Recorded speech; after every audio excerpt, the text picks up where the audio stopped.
Welcome to health insurance knowledge. मैं वर्षा आप लोगों के साथ फिर से wish you very happy new year. आज साल का पहला दिन है। दुआ करते हैं कि ये साल हमारा अच्छा जाए, लास्ट ईयर की तरह ना हो बट अच्छा रहे। So wish you very happy new year. आज की वीडियो में हम बात करेंगे कि न्यू ईयर पे हेल्थ इंश्योरेंस पॉलिसी में क्या क्या नए चेंजेस हैं। उन सभी चेंजेस के बारे में आज की वीडियो में हम बात करेंगे। तो चलिए ज्यादा टाइम वेस्ट ना करते हुए स्टार्ट करते हैं। ओके, तो फर्स्ट पॉइंट हम लेकर चलते हैं कि क्या जो चेंजेस हुए हैं हेल्थ इंश्योरेंस पॉलिसी में। सो एज पर IRDA आपको मैं बताना चाहूंगी जो चेंजेस हुए हैं वो बेसिकली कस्टमर के फेवर में हुए हैं। कस्टमर्स के लिए बहुत प्रॉफिटेबल है। जो जेन्युइन कस्टमर्स हैं, जिन्होंने पॉलिसी काफी टाइम से ले रखी है, ठीक है, या फिर पॉलिसी लास्ट ईयर ले ली थी जिन्होंने, ठीक है, उन सभी के लिए ये जो चेंजेस हैं वो बहुत प्रॉफिटेबल है। अब बात करते हैं एक एक करके कि क्या क्या चेंजेस हुए हैं as per IRDA health insurance में। तो पहला चेंज है एक्सक्लूजन्स के बारे में। पहले हमारे नॉर्मल एक्सक्लूजन्स होते थे, अब IRDA ने क्या किया है, एक्सक्लूजन्स को बढ़ा दिया है और एक्सक्लूजन्स को हर एक चीज में एक परफेक्ट नाम दिया गया है, एक कोडिंग दी गई है एक्सक्लूजन्स को, कोड 1, कोड 2, कोड 3, इस तरीके से। तो प्रॉपर मैं एक्सक्लूजन की शीट जो है आपको यहाँ पे मेंशन कर रही हूं, तो आप एक बार ये एक्सक्लूजन की शीट देख लीजिए। सो ये सारे एक्सक्लूजन्स होंगे जो एज पर IRDA अब से आपकी पॉलिसी में एप्लीकेबल में। हम चेंजेस के बारे में बात करते हैं प्री एग्जिस्टिंग डिजीज से रिलेटेड। प्री एग्जिस्टिंग डिजीज होता क्या है, पॉलिसी बाय करने से पहले अगर किसी को कोई भी मेडिकल इश्यू है, कोई भी ऑपरेशन, सर्जरी, कोई भी टैबलेट्स चल रही है, तो वो प्री एग्जिस्टिंग डिजीज मानी जाती है। ये हमारी पुरानी डेफिनेशन थी प्री एग्जिस्टिंग डिजीज से रिलेटेड। अब जो हमारी नई डेफिनेशन है प्री एग्जिस्टिंग डिजीज से रिलेटेड, वो डेफिनेशन ये है कि पिछले 4 सालों में आपका अगर कोई ऑपरेशन, कोई सर्जरी, कोई डॉक्टर कंसल्ट चल रहा है, कोई टैबलेट चल रही हैं, तो वो सारी चीजें आपकी प्री एग्जिस्टिंग डिजीज कहलाएंगी। 4 साल से पहले अगर कोई दिक्कत हुई थी, कोई बीमारी हुई थी, कोई ऑपरेशन हुआ था, तो वो as a pre existing disease में काउंट नहीं होगा। बट एज पर कंपनी अभी ये आप मानकर चलिए कि अगर आप न्यू पॉलिसी बाय कर रहे हैं तो आपको लाइफ में कोई भी अगर इश्यू होता है तो आप वो प्लीज पॉलिसी में मेंशन करके चलें। 4 साल के अंदर अगर वो सिचुएशंस है, वो प्रॉब्लम्स है, तो उस पे आपका वेटिंग पीरियड लग रहा है प्री एग्जिस्टिंग डिजीज का। लेकिन अगर बिफोर 4 ईयर से पहले की अगर वो डिजीज है तो उस पे वेटिंग पीरियड अप्लाई नहीं हो रहे हैं, बट मेंशन जरूर कराकर चलिए। ओके, नेक्स्ट चेंजेस जो हैं वो मॉडर्न टेक्नोलॉजी से रिलेटेड हुए हैं। पहले हमारे जो एडवांस टेक्नोलॉजी से जो ट्रीटमेंट होते थे उनकी एक लिस्ट होती थी और उसमें कई ऐसे टेक्नोलॉजी थे, कई ऐसी थेरेपीज होती थी जो कवर नहीं होती थी। बट न्यू चेंजेस के अकॉर्डिंग आपके जो है मॉडर्न टेक्नोलॉजी ट्रीटमेंट जो है वो बढ़ा दिए गए हैं, इंक्रीज कर दिए गए हैं। तो अब आपके मॉडर्न टेक्नोलॉजी के रिलेटेड भी काफी सारे चेंजेस होंगे। जैसे कि आपका पहले जो रोबोटिक सर्जरीज होती थी वो आपकी कवर नहीं होती थी इंश्योरेंस में, बट अब से वो कवर है आपकी पॉलिसी में। आपकी रेडियो थेरेपी, कीमोथेरेपीज, ठीक है, डायलिसिस, काफी सारी चीजें आपके जो है इंक्रीज हुई हैं। तो आप के पास अगर कोई सी भी कंपनी का हेल्थ इंश्योरेंस है तो एक बार आप अपने चेंजेस चेक करिए कि आपकी पॉलिसी में क्या क्या इंक्लूड हो गया है अब न्यू। सबसे बेस्ट पार्ट है जो चेंज हुआ है वो चेंज हुआ है मॉरेटोरियम पीरियड का। मॉरेटोरियम पीरियड का मीन्स है कि अब से अगर किसी की 8 साल से ज्यादा पुरानी पॉलिसी है, किसी भी कस्टमर के पास 8 साल से पुरानी पॉलिसी है, तो उनके लिए ये सबसे बेस्ट चेंजेस हुआ है। सबसे बेस्ट पॉइंट है उनके लिए कि अब उनका किसी भी चीज से रिलेटेड, ठीक है, एक्सेप्ट ऑफ परमानेंट एक्सक्लूजन्स, उनका किसी भी चीज से रिलेटेड अगर ट्रीटमेंट होना है, कोई क्लेम अगर वो करते हैं तो वो क्लेम कंपनी रिजेक्ट नहीं कर सकती। 8 साल से ज्यादा पुरानी पॉलिसी में एज पर IRDA कंपनी कोई भी ट्रीटमेंट जो है वो रिजेक्ट नहीं कर सकती, कोई भी क्लेम रिजेक्ट नहीं कर सकती कंपनी। तो ये सबसे बेस्ट पार्ट है। और आई रिकमेंड कि अगर किसी की 8 साल से ज्यादा पुरानी पॉलिसी है तो प्लीज आप उस पॉलिसी को पोर्ट मत कराइए।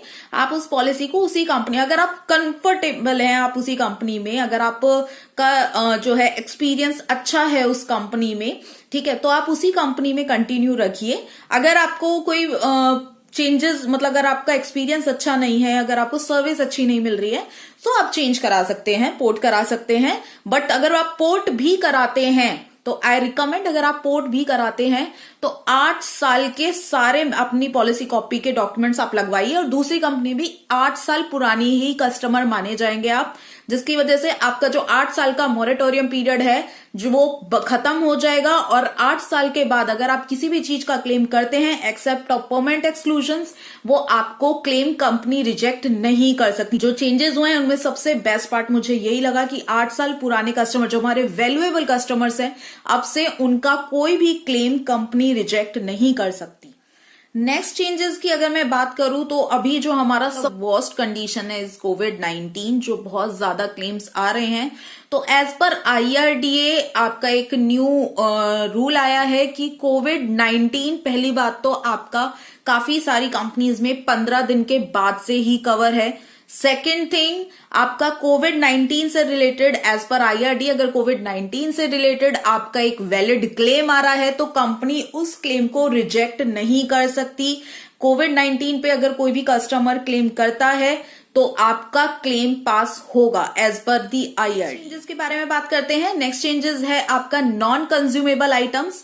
नॉन कंज्यूमेबल आइटम्स वो आइटम्स होते हैं जैसे कि कॉटन, सीजर, काफी मिसलेनियस आइटम्स होते थे। आपके रूम चार्जेस में काफी चीजें ऐसी होती थी जो कंपनी कवर नहीं करती थी as per the IRDA, but अब ये चेंज हो गया है। पहले 146 नॉन कंज्यूमेबल आइटम्स होते थे जो कवर नहीं होते थे, but as per the new guideline अब आपके 68 कंज्यूमेबल आइटम्स रहे हैं। ठीक है, केवल 68 कंज्यूमेबल आइटम्स हैं जो पॉलिसी में कवर नहीं होंगे।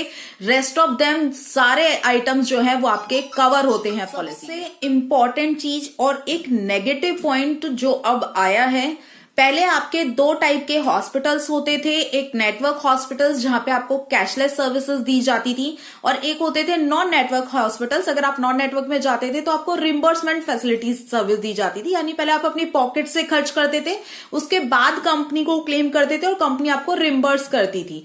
लेकिन अब एक तीसरे टाइप के हॉस्पिटल्स आ गए हैं मार्केट में जिनको हम बोलते हैं ब्लैकलिस्ट हॉस्पिटल्स। ब्लैकलिस्ट का मतलब आप समझ ही गए होंगे नाम से।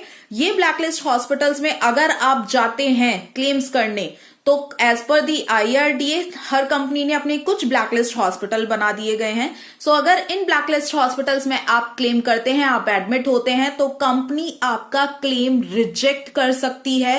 कंपनी आपका क्लेम रिजेक्ट कर देगी, कोई भी क्लेम आपका पास नहीं करेगी except of in case of emergency.